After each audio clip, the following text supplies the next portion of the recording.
नमस्कार दोस्तों, मैं हूं अमन कुमार और एक बार फिर से अपने YouTube channel Hindi English by Aman Kumar में आपका स्वागत करता हूं। दोस्तों, अगर आप मेरे यूट्यूब चैनल पर नए हैं तो प्लीज़ मेरे दोस्तों चैनल को सब्सक्राइब कर दीजिएगा, लाइक कीजिएगा, कमेंट कीजिएगा। दोस्तों, आज हम लेकर आए हैं कक्षा 10वीं के क्लास 10th के अति फिजिक्स, जो कि बहुत इंपॉर्टेंट क्वेश्चन है। ऑब्जेक्टिव पार्ट का नाम है प्रकाश के परावर्तन तथा अपवर्तन। ठीक है, तो दोस्तों आज हम कक्षा 10वीं के छात्रों के लिए आज का वीडियो बहुत ही खास होने वाला है। अगर आप लोग मेरे चैनल पर नए हैं तो प्लीज़ मेरे चैनल को सब्सक्राइब कर दीजिएगा और शेयर भी कीजिएगा। और आज मैं भौतिकी का ऑब्जेक्टिव प्रश्न लेकर आया हूँ। ठीक है, आप लोगों को सारे विषय का नोट्स चाहिए, ठीक है, 10वीं के 12th के नोट्स वगैरह ये सब चाहिए तो मुझे संपर्क कीजिएगा। हम देंगे, मेरा मोबाइल नंबर इतना। ठीक है, आप लोग नोट कर लीजिएगा। ठीक है, आप देख रहे हैं हिंदी इंग्लिश बाई अमन कुमार में। ठीक है, नेक्स्ट क्वेश्चन देखते हैं दोस्तों।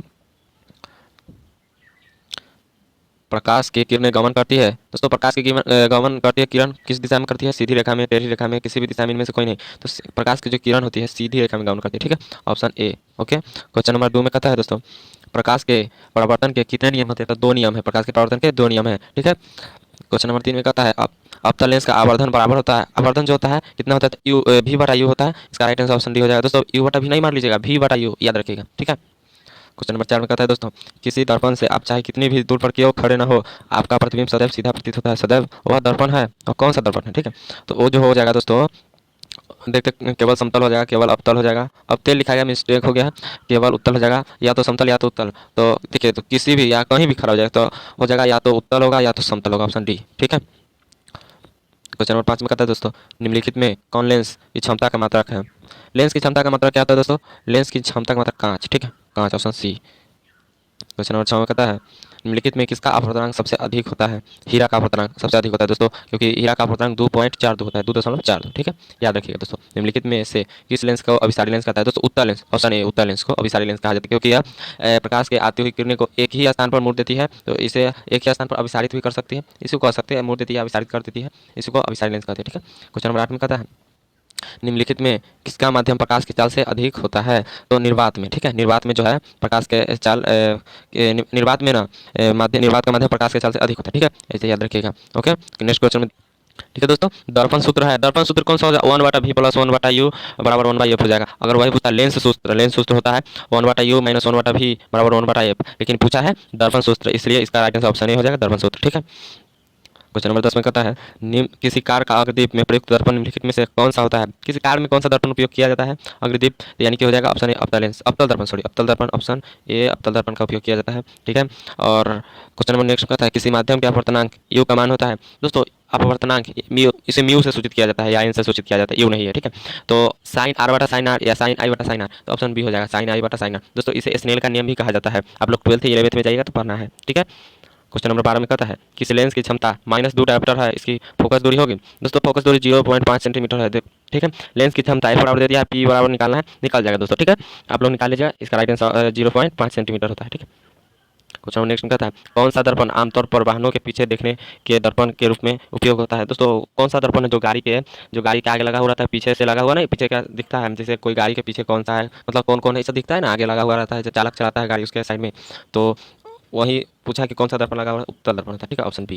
ओके, क्वेश्चन नंबर 14 में कहता है, उत्तल दर्पण के सामने एक वस्तु को रखा गया है, इसकी प्रतिबिंब की प्रकृति कैसी होगी? वास्तविक और काल्पनिक नहीं होगी, या काल्पनिक होगी या वास्तविक, इनमें से कोई नहीं, वास्तविक होगी। अगर देखो, उत्तल दर्पण के सामने एक वस्तु को रखा गया है, इसकी प्रतिबिंब की प्रकृति रखा गया यानी कि वास्तव में रखा गया है, तो वास्तव में कट रहा है, इसलिए वास्तविक हो जाएगा। ठीक है, क्वेश्चन नंबर 15 में कहता है, किसी उत्तल लेंस की फोकस दूरी हमेशा होती है, किसी लेंस की फोकस दूरी हमेशा होती है, कौन सा होता है? प्लस में होता है, प्लस में पॉजिटिव होता है, या माइनस में होता है, प्लस माइनस में होता है, या माइनस प्लस में होता है, तो प्लस में होता है, ऑप्शन ए।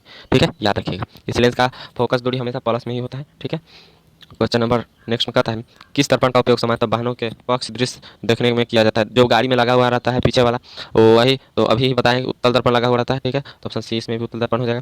निम्नलिखित में से किस दर्पण की फोकस दूरी धनात्मक होती है?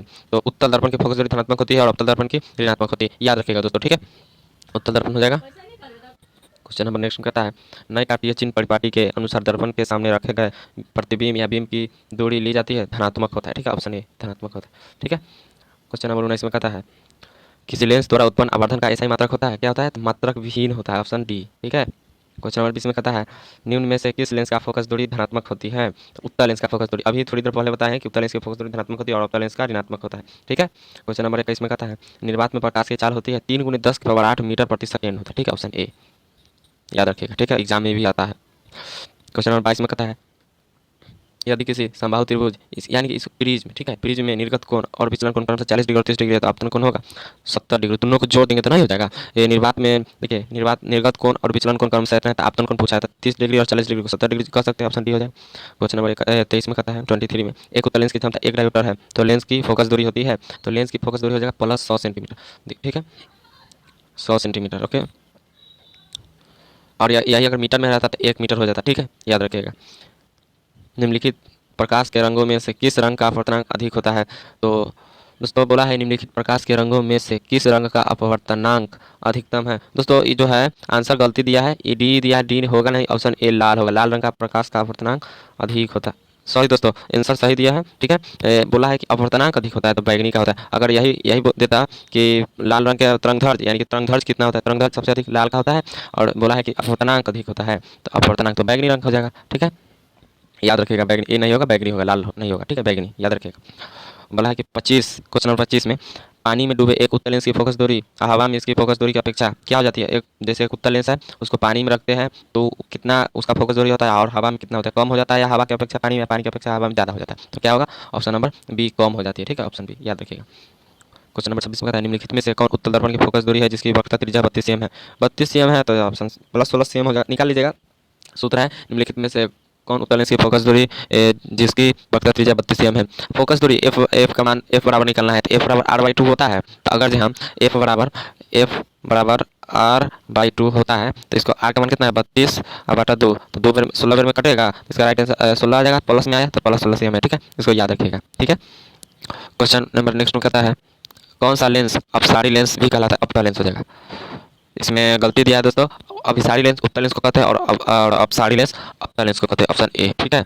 इसमें आंसर गलत दिया है, ए होना चाहिए था, लेकिन दिया है बी, ठीक है। क्वेश्चन नंबर नेक्स्ट में कहता है दंत विशेषज्ञ किस दर्पण का उपयोग मरीजों के दांतों का बड़ा प्रतिबिंब देखने के लिए करता है? अपतल दर्पण हो जाएगा, ठीक है, अपतल दर्पण, ठीक है। नेक्स्ट क्वेश्चन में कहता है 29 में, गोलीय दर्पण का परावर्तक पृष्ठ का वृत्ताकार सीमा रेखा का व्यास कहलाता है?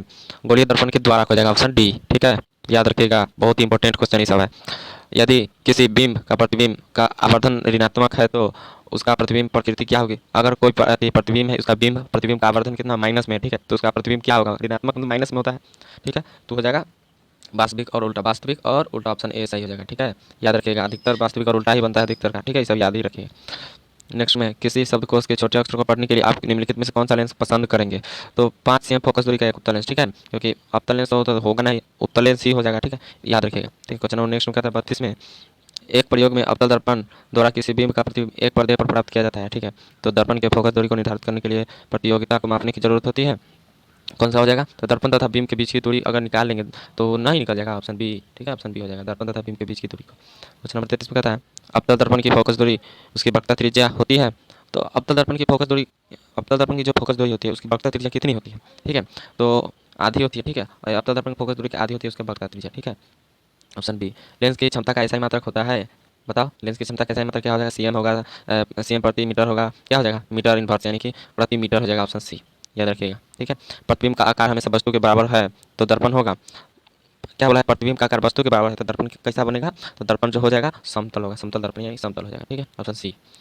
दोस्तों आज भर इतना ही। अगर आप लोग मेरे चैनल को सब्सक्राइब नहीं किए दोस्तों तो प्लीज़ आप लोग सब्सक्राइब कर लीजिएगा, क्योंकि आज का वीडियो बहुत ही खास है, और नेक्स्ट लेसन का वीडियो जरूर 2-3 दिन के भीतर लाऊंगा, तब तक आप लोग सब्सक्राइब कर दीजिएगा, ठीक है। मैं रोज़ वीडियो डालता रहता हूँ, 12 का भी डाल दिया हूँ, हिंदी इंग्लिश बायोलॉजी सब का वीडियो डाले हुए हैं, आप लोग देख सकते हैं, और 10th का वीडियो स्टार्ट किए हैं आज से ही डाले। आज केवल फिजिक्स का लाए हैं, प्रकाश के प्रवर्तन तथा अपवर्तन का पार्ट 1 का, कल पार्ट 2 का लाएंगे, ठीक है। धन्यवाद दोस्तों, मिलते हैं नेक्स्ट वीडियो में। जय हिंद, जय भारत।